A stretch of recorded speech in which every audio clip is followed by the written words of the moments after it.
Hello everyone, today we're going to discuss a topic. Is it true that landing was real on the moon by the United States of America?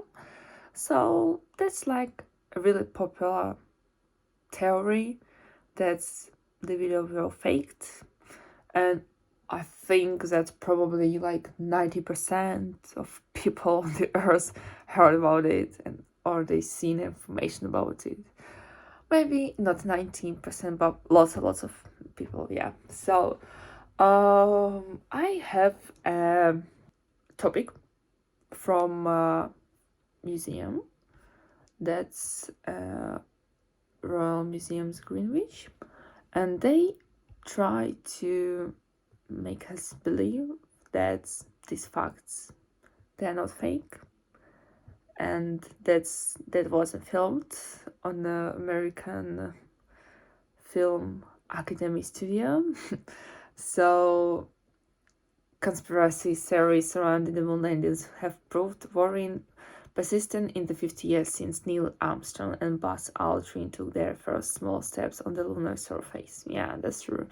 And the first conspiracy theory is shadows in the moon landing photos prove the image were faked. So we can take a look at the image below and at the full panorama of the NASA website. Look closely at the shadows cast by astronaut Neil Armstrong and other objects just out of shot. What's wrong with them? They're not parallel. This image has been taken as a proof by conspiracy theorists that the moon landings were faked. Surely, if the sun were the only light source, then the shadows should be parallel. Doesn't this prove that this whole thing was smoked up in a studio with multiple light sources creating different shadow patterns? Well, scientists say that's no, not true. This is on the surface of the moon, but we can reproduce this effect anytime we want to on Earth. Prof. Ocha explains.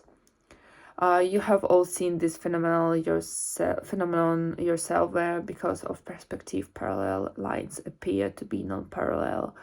If you are trying to reduce onto a two-dimensional plane a three-dimensional situation, you can make lines to all sorts of weird things. Artists have been using this for centuries. Go outside when the sun is low in the sky and see this effect for yourself. Just like the image from Apollo 11, the shadows will not be parallel. So, this fact is for me from people who believe in this conspirology. I would say it's just like 50-50. Yeah, it's hard to believe in it. So, the second one is Apollo astronauts could not have survived Earth's radiation field. That could be a good case. So, Earth is surrounded by a zone of charged particles known as the von Allen radiation belt. These are regions surrounding the Earth in our magnetic field where high energy trapped particles from the sun tend to get confined. Prof. Ocha says. What that means is that if you are going into these regions, there are extremely high radiation concerns.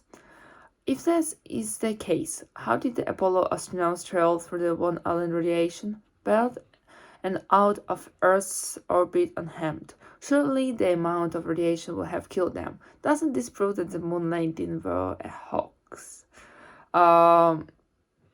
So they have a killer reply.